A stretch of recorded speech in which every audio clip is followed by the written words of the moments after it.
எல்லாருக்கும் வணக்கம். 2025 இப்ப நல்லதும் கெட்டதும் அந்த வருஷம் முடிஞ்சு 2026 இப்பதான் நம்ம கால் எடுத்து வச்சிருக்கோம். இந்த நிலைமையில நாங்க பண்ண போற தமிழ் நாடகம் எதை பத்தி இருக்க போகுது அப்படின்னா அதை நேர்லயே பார்க்கலாம். அதுக்கு முன்னாடி ஒரு ஆழ்ந்த கருத்தை சொல்ல போறவங்களோட தமிழ் நாடகம் எங்க எங்க ஆரம்பிக்குது அப்படின்னு கேட்டா சாதாரண சப்பாத்தி ஸ்டால்ங்க. சரி வாங்க பாத்துருவோம். என்னடா நமக்கும் 4-5 ஆடை வெட்டி பார்சல் கட்டி பெருசா பேரொட்டி கரூர் தலப்பா கட்டின்னு பேர் வாங்கணும்னு ஆசையாத்தான் இருக்கு. இதெல்லாம் என்னைக்கு நடந்து நான் என்னத்த செய்ய? சரி, கஸ்டமர் யாராச்சும் வராங்களான்னு பாப்போம்.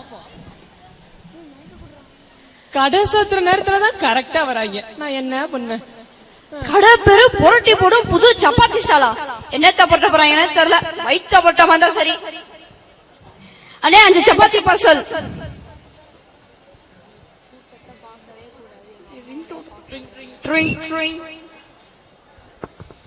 ஹலோ, 5 சப்பாத்தி தானமா? வாங்கிட்டு வரமா? ஒரு நிமிஷம் வெயிட் பண்ணுமா? இல்லண்ணே, 10 சப்பாத்தி வேணும். எதுக்கு? தோழிகள்லாம் வந்திருக்காங்க. ஓசி சாப்பானா ஓடி வந்துருவாங்களா? சரி வாங்கிட்டு வரேன். அண்ணே இன்னும் 5 சேர்த்து கட்டுங்கண்ணே.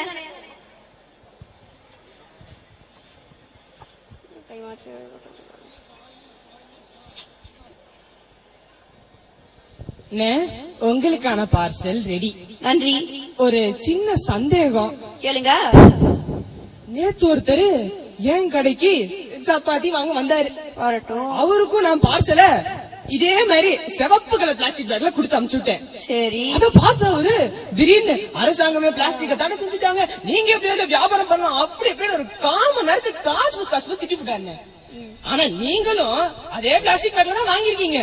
ஆனா இவ்வளவு சாந்தமா அமைதியா சாதாரணமா எப்படி உங்களால இருக்க முடியுது? அது ஒண்ணும் இல்லப்பா, அம்மா அப்பா வெளியே போயிருக்காங்க, நானும் என் தங்கச்சி தனியா இருக்கோம். இதே பிளாஸ்டிக் இருந்தா சட்டு கூட சட்டு தூக்கி போட்டு போயிட்டே இருக்கலாம்லப்பா. அது பிரில்லியன்ட்னு. ஆமா, ஒரு சின்ன சந்தேகம், ஒரு வேண்டுகோள் கூட வச்சுக்கோங்க. சரி. வீட்டுல வெளியூருக்கு போகணும்னு சொல்லி சீக்கிரமா வர சொன்னாங்க.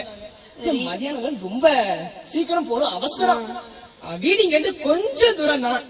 போற வழியில டிராப் பண்ணி விட்டீங்கன்னா வசதியா போயிருந்தேன். டிராப் பண்ணிடலாம்ப்பா. பெரிய மனசுக்காரங்க நீங்க. நான் கடையை சாத்திட்டு வந்துடுறேன், பார்சல் ரெடியா இருக்கு, நம்ம கிளம்பலாம். 2 வீலர் தானே? ஆமா, ஃபர்ஸ்ட் என்ஜின் வெளியே தான் இருக்குது. அப்படியா? உடனே நம்ம கிளம்பிடலானே.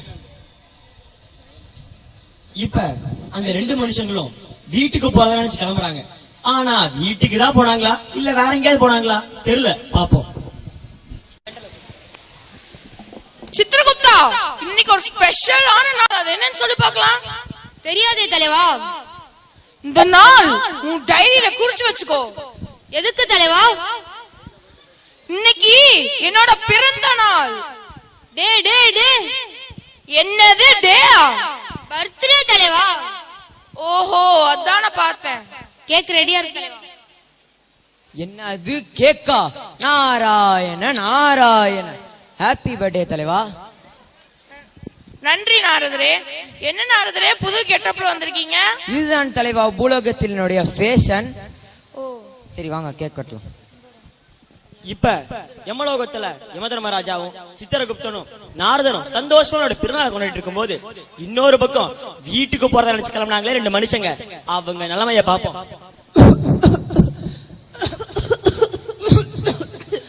ஆமா, நம்ம வண்டியில எல்லாம் போயிட்டு இருந்தோம். ஆமா, திடீர்னு வேற எங்கேயோ வந்த மாதிரியே இருக்குப்பா. இத பாக்க பூலோகம் மாதிரியே இல்ல, ஒரு பிளாஸ்டிக் கூட இல்ல. அட ஆமா சார். அங்க பாருப்பா, நாடகம் நடக்குது. அட நம்ம நாடக செட்டுக்கு வந்திருக்கோம் சார். இது என்னது? அதே கவர் இங்கேயும் இருக்குது. சரி வாங்க, எனக்கு ஒரு சின்ன ஒரு இடுப்பு வலியாவே இருக்கு சார். நானும் ஆர்த்தோலாம் யூஸ் பண்றேன், ஆனா மூட்டு வலிக்குது சார். இங்க என்ன நாடகம் நடந்துட்டு இருக்கு, நாங்கெல்லாம் பாக்கலாமா? என்னது நாடகமா? இது யமலோகம். சூப்பரா இருக்கு சார்.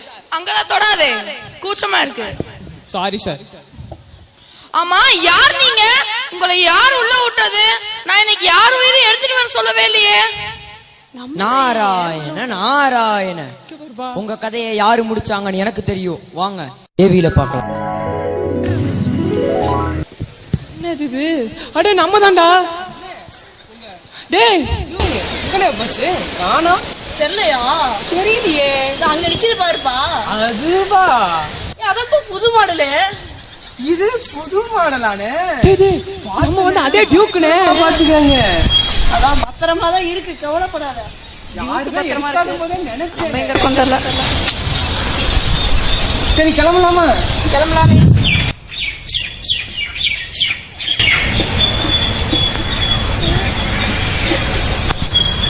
என்னண்ணே டியூக்கு நம்மளேதான்ப்பா. அதான் பார்த்து பத்திராண்ணா, அடிபட்டுற போது. இந்த இளவன அடிப்படாதுப்பா. நம்மள சொல்லுங்க, நம்ம டியூக்கா சொன்னேன். அட அங்க பாருங்க என்னமோ இருக்கு. வெள்ளையா வருகிறா.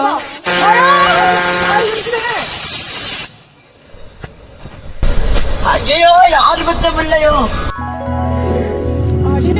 நம்ம அடி வாங்கி இறந்து இங்க லிப்ட் வழியா வந்திருக்கோம் போல இருக்குப்பா. அந்த லிஃப்ட் வெளியே கீழே ஆமா யமதர்மராஜா சார் ஒரு சின்ன சந்தேகம். எங்களே அழிச்சிட்டீங்க, இந்த சம்பவத்துக்கு காரணமா இருந்த அந்த பிளாஸ்டிக்கு அழிவே இல்லையா? தம்பி, உலகத்துல உள்ள உயிர்களோட கதையை முடிச்சு இங்க கொண்டு சொர்க்கத்துக்கும் நரகத்துக்கும் அனுப்புறதுதான் என் வேலை. படைக்கிறது என் வேலை கிடையாது. தெளிவா குழப்புறாரு. அப்பது யார் வேலை? யாரு வேலை? நாராயண நாராயண. ஆம், படைக்கும் கடவுள் என்றால் பிரம்மதேவர் தான். அட பிரம்மதேவர்ப்பா. நாங்க இத பத்தி பிரம்மதேவர்டையும் கொஞ்சம் சந்திச்சு கொஞ்ச நேரம் பேசிட்டு போலாமா? ஓ, பிரம்மலோகத்துக்கே போலாமே. நாராயண நாராயண. இப்ப அந்த 2 மனுஷங்களும் நாரதரும் பிரம்மலோகத்துக்கு செல்கின்றனர்.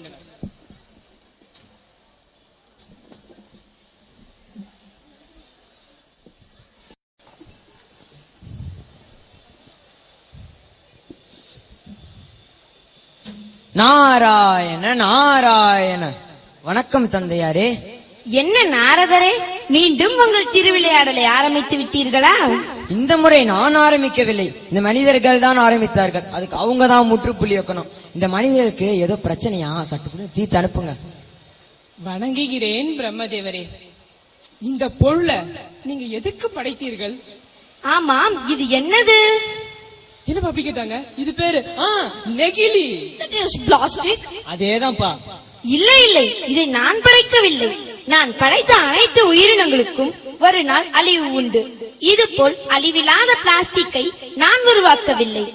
எனக்கென்னவோ காக்கும் கடவுள் தான் இந்த நெகிழியை காத்து கொண்டிருக்கின்றார் என்று தோன்றுகிறது. இதில் என் பங்கு எதுவும் இல்லை. காக்கும் கடவுள்னா விஷ்ணு பெருமான் தானே?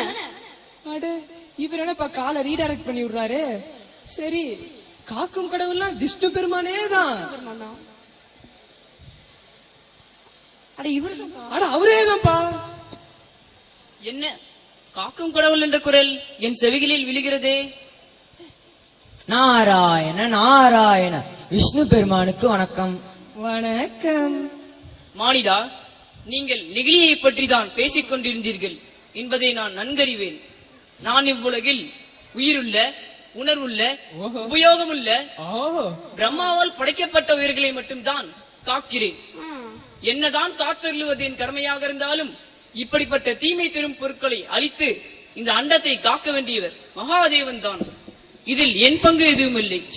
நாராயண நாராயண. இதோ மகாதேவனே வந்து விட்டார். வணங்குகிறேன் மகாதேவர்.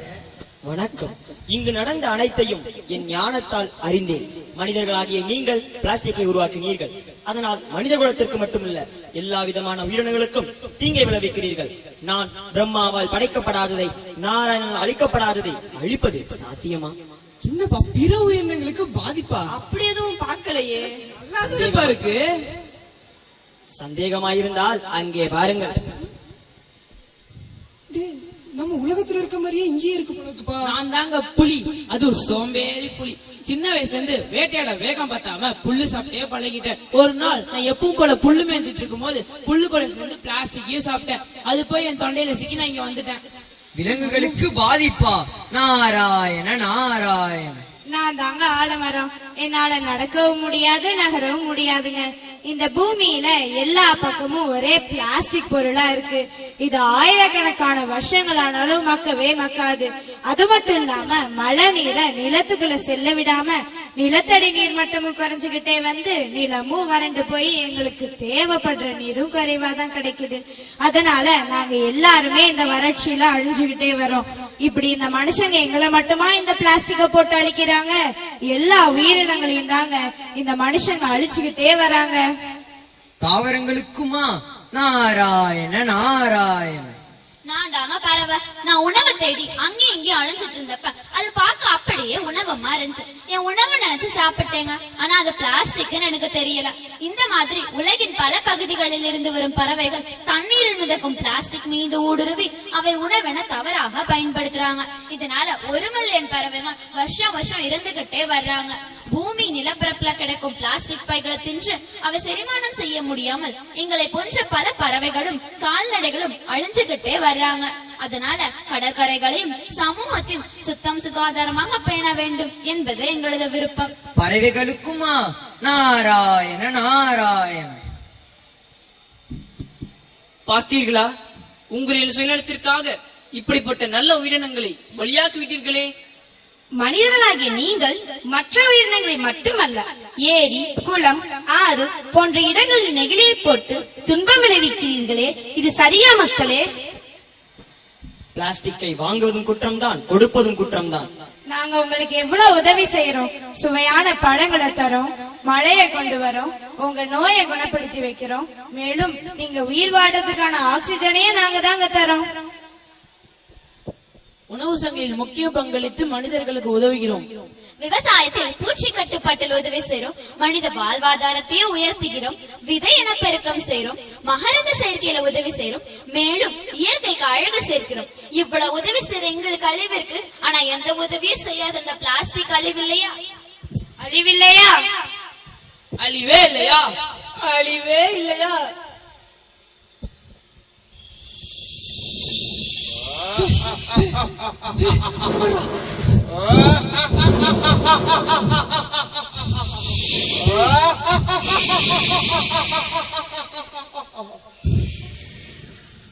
நான் யாருன்னு ரொம்ப யோசிக்க வேண்டாம். நான் நெகிழியாசுரன், அதாவது பூலோகத்தையும் மேலோகத்தையும் ஆட்டி படைக்க பிறந்த அசுரன். நீங்க தேவர்கள், எங்க அசுர குலத்தோட எதிரிகள்.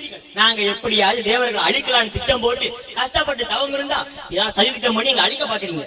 அதுக்காகதான் இப்ப நாங்க பிளாஸ்டிக்கால் ஒரு அவதாரம் எடுத்திருக்கோம். நாங்க 50 வருஷம் ஆனாலும் 5000 வருஷம் ஆனாலும் அழிவுங்கிறதே கிடையாதவங்க. நீங்க கேட்டீங்களே அந்த பிளாஸ்டிக் யார் எப்படி உருவாக்குறாங்க, அது அழிவே இல்லையான்னு சொல்ற கேளுங்க. விஞ்ஞானிகள் சொல்லுவாங்களே, அவங்களுக்கே தெரியாம அவங்க மூளையை குழப்பி அவங்கள கொஞ்சம் கொஞ்சமா மாத்தி ஒரு அழியாத படைப்பா எங்களை நாங்களே படைச்சுக்கிட்டோம். நாங்க பேராசை கொண்ட வாடிக்கையாளர்களாலும் பேராசை கொண்ட விற்பனையாளர்களாலும் பெருகிக்கிட்டே வரும். பேராசை கொண்ட மனுஷங்களை அழிச்சுக்கிட்டு தான் இருப்போம். இது மட்டும் கிடையாது, இதோட வளங்கள், இந்த மாதிரி மரங்கள், புலிகள், அந்த மாதிரி எல்லாத்தையுமே அழிப்போம். எல்லா வளங்களையும் அழிப்போம். மனுஷங்க சாப்பிடுற சாப்பாட்டுல நச்சு பொருட்களை கலந்து கொஞ்சம் கொஞ்சமா சுரப்பிகளை தூண்டி அவங்க ஆரோக்கியத்தையும் கெடுப்போம். நீங்க உங்க குழந்தைங்களுக்காக சொத்து சுகம் சேர்க்கிறீங்களே, ஆனா ஒரு வளமான ஆரோக்கியமான உலகத்தை உங்களால சேர்க்க முடியுமா? முடியாது. அது காரணம் நாங்கதான். பிளாஸ்டிக்க நீங்க புதைச்சாலும் எரிச்சாலும் வச்சுக்கிட்டாலும் வீசினாலும் ஆபத்து என்னமோ உங்களுக்கு தான். எங்களுக்கு அழிவுங்கிறது கிடையாது. மிஸ்டர் பிளாஸ்டிகாசுரன், உங்க வார்த்தைக்கு எதிரா இன்னைக்கு எங்க 5 பேர் வாழ்க்கையில் நடந்த ஒரு சம்பவம் இங்க இருக்கிற நிறைய பேருக்கு ஒரு விழிப்புணர்வா வந்திருக்கு. அழிச்சது 5 இருந்தாலும் முளைச்சது 1000. இங்க ஒரு நாள் பிளாஸ்டிக் ஆக்கிரமிப்பு குறைந்த ஒரு பலமான உலகத்தை அடுத்த தலைமுறைக்கு நாங்க தந்தே தீர்வோம். உங்களை எதிர்த்து எங்க அரசு சட்டம் போட்டிருக்காங்க. என்னது, பிளாஸ்டிக் எதிராக சட்டமா? அப்ப அசர்காலத்தோட நிலைமை மக்கும் துணி பைகள் இருக்கும் போது மக்காத நெகிழி பைகளை எதற்கு பயன்படுத்துதல் வேண்டும்? ஆம், துணி பைகள் உங்கள் வீட்டிலே இருக்கும் போது நெகிழி பைகளை எதற்கு கடைக்கு சென்று வாங்க வேண்டும்? இனியாவது மனிதர்களாகி நீங்கள் துணிப்பைகளை உபயோகப்படுத்துங்கள். அண்ணா அண்ணா, என்ன நான் சப்பாத்தி வாங்கிட்டு சாப்பிடாம தூங்கிட்டீங்க? தூங்கிட்டனா? நடந்ததெல்லாம் கனவா? நல்ல வேலை, கனவுலே விழிப்புணர்வு வந்துருச்சு. இனிமே பிளாஸ்டிக்கா? தங்கச்சி, துணி பையும் தூக்குவாளியும் எடுத்துக்கிட்டேன். போய் சப்பாத்தியும் குருமாவும் வாங்கிட்டு வந்துடுறேன். துணிப்பையை எடுப்போம், பிளாஸ்டிக்கை தவிர்ப்போம். நன்றி, வணக்கம்.